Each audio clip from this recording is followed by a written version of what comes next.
Amazon. Ideas are the new currency. This is a phrase which is being proven right day after day. A sound mind is all you need to invest in order to make hay. And to prove that, we have the example of Amazon.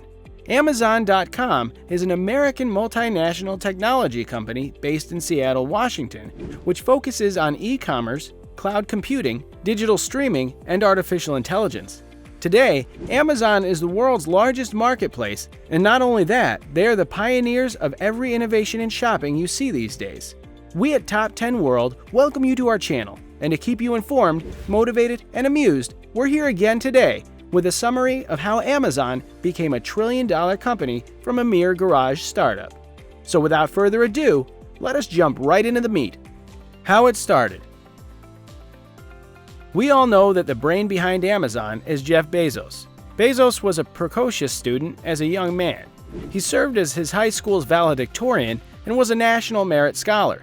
After high school, Bezos went on to study at Princeton, graduating in 1986 with a Bachelor of Science degree in Computer Science and Electrical Engineering. Jeff used to work as vice president of D.E. Shaw & Co., a Wall Street firm. Jeff had his regret of his lack of involvement in internet-related businesses. He left his job and moved to Seattle, Washington, where he began to work on a business plan as a result of which Amazon.com was founded.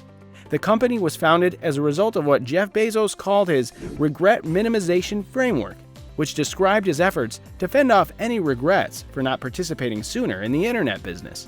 Initially, an investment of $250,000 was made by both Jeff and his parents. On July 5, 1994, Bezos initially incorporated the company in Washington state with the name Cadabra Inc. After a few months, he changed the name to Amazon.com Inc. because a lawyer misheard its original name.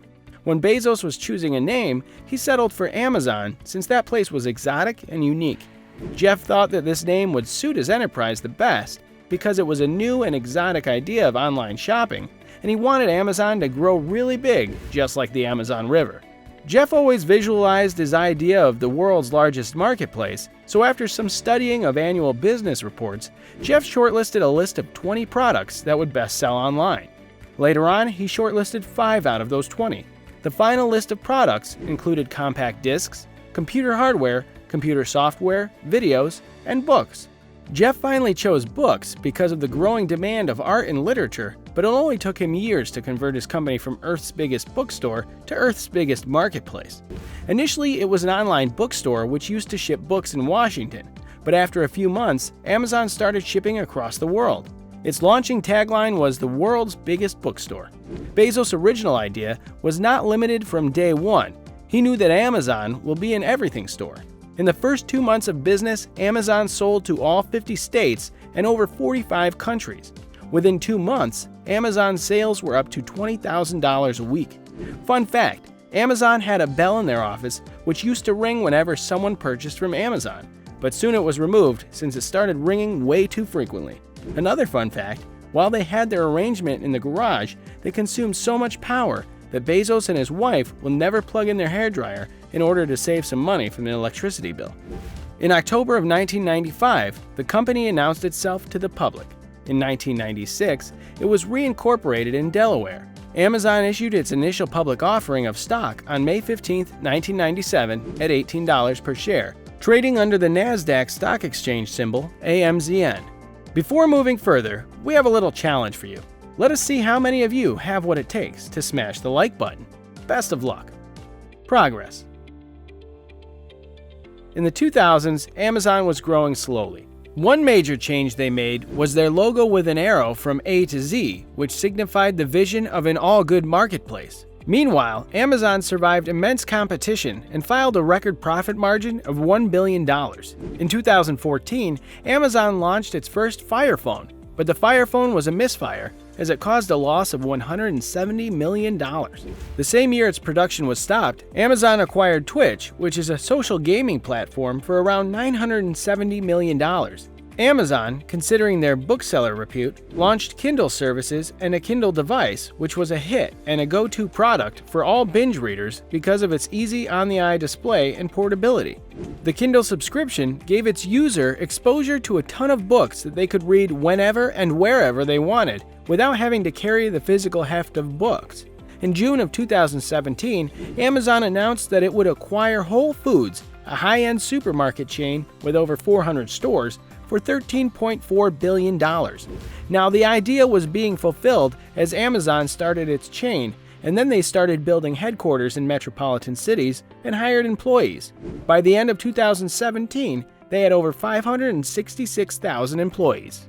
According to Bloomberg Businessweek report in 2018, Amazon had a 5% share in the U.S.'s retail spending and a 43.5% share of American online spending. Afterwards, in 2018, Amazon ordered 20,000 Mercedes Sprinter vans for boosting up their delivery services. When Amazon's share costs $18, skeptics were of the view that it would not sustain, but Bezos' business model proved all of them wrong, since the growth was slow and steady, but never dangling. In the same year, Amazon, for the first time, reached the $1 trillion company mark. Today, Amazon has around 41 subsidiaries. As of today, Amazon stands at the $1.75 trillion mark, and Jeff Bezos stands at $200.5 billion. Bezos, perhaps the world's richest man today.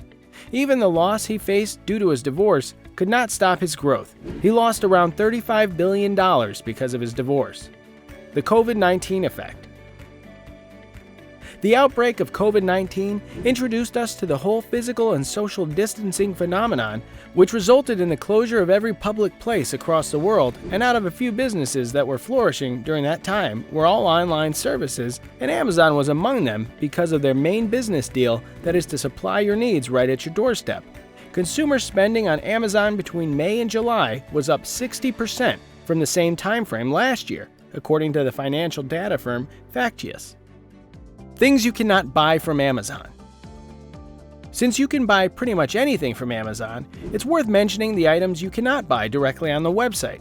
Full-size homes, cars, cigarettes, and live animals are some things you might have to leave your house to purchase. While these exceptions do not add to lacking the list of the company, but surely add to the fun facts as a company so widespread, it only has 5 to 6 things that are never in stock and never will be. So guys, that was our summary of how Amazon became a $1 trillion company. Do let us know if you have a cool business idea. Do you get inspired by Bezos' business model? If you have a special success story, feel free to share it with us. Your suggestions play a vital role in helping us create better content for you.